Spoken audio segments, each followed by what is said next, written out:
Okay, second question देखते हैं। Okay, सो कह रहा है कि एक केजी का ऑब्जेक्ट है जो कि 2 मीटर पर सेकंड के स्क्वायर से 2 मीटर पर सेकंड स्क्वायर से एक्सेलरेट हो रहा है at a 20 degree from the positive x axis direction. तो बताना है कि एक्स कंपोनेंट और y component of the net force क्या होगा और total net force in unit vector notations में बताना है।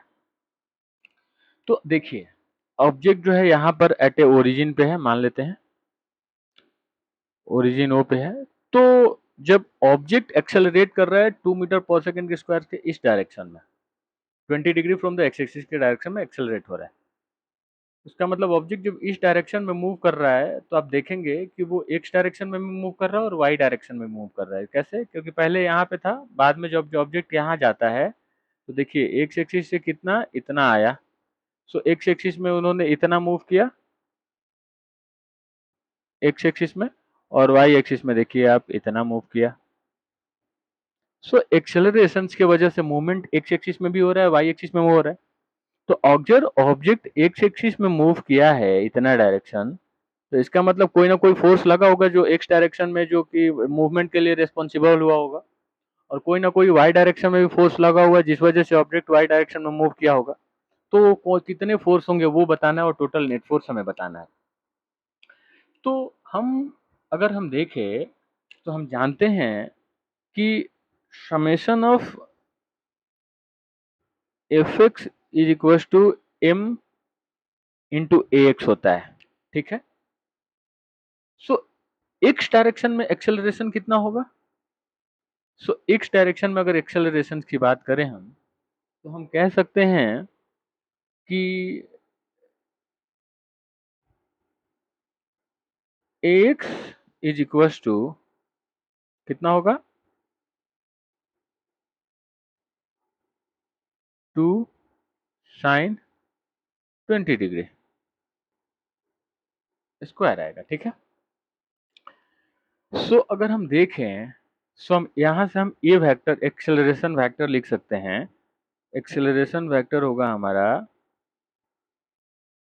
एक्स आई कैप प्लस ए वाई जे कैप, राइट। सो यहां से हमारा एक्सेलरेशन वेक्टर आएगा 1.87 आई कैप प्लस 0.684 जे कैप, राइट। ये हमारा एक्सेलरेशन वेक्टर आया। अगर हम निकालते हैं नेट फोर्स इन एक्स डायरेक्शन, देखो ये तो हमने एक्सेलरेशन निकाल लिया। अब चूंकि हमें नेट फोर्स का एक्स कंपोनेंट और नेट फोर्स का वाई कंपोनेंट हमें बताना है। तो एक्स कंपोनेंट जो कि एक्स एक्सिस में मोमेंट के लिए रिस्पॉन्सिबल है, सो हम जानते हैं कि ए बराबर एम एक्स होता है from equation first, equation 1, summation of F x कितना होता है, एम ए एक्स होता है। सो इसका बराबर वैल्यू कितना होगा, एम इज इक्वल टू 1 और A X is equal to 1.879 is equal to 1.879 newton I cap, और summation of F Y is equal to M into A Y. So इसका value हो जाएगा 1 into acceleration in Y direction कितना हो जाएगा 0.684, तो इसका हो जाएगा हमारा 0.684 न्यूटन जे कैप, ठीक है। अब तीसरा question, net force with unit vector notation. So